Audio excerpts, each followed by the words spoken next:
being as you are one of the top Marketo users, where do you go to get help, right? Like, are there Slack Mm. communities? Or like, where's the secret, like, diamonds in the rough where you go to get help and like communicate? Yeah, Awesome. it is.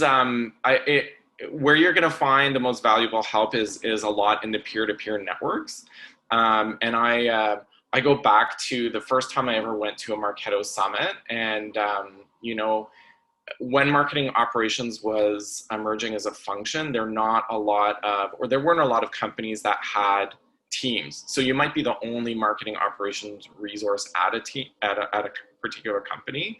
Um, and so oftentimes you feel very alone and you're with people who don't really think the way you think.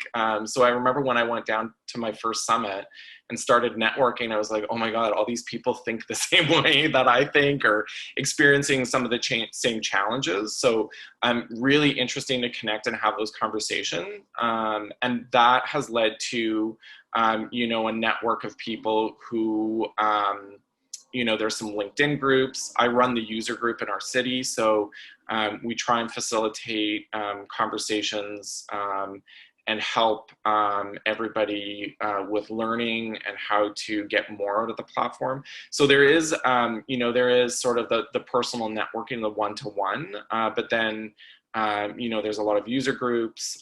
There's a lot of online communities that you can tap into. The Marketo community itself is fairly good Hmm. for, understanding and getting help. And everybody on that community is super active. So there's lots of help and support from the community out there for sure.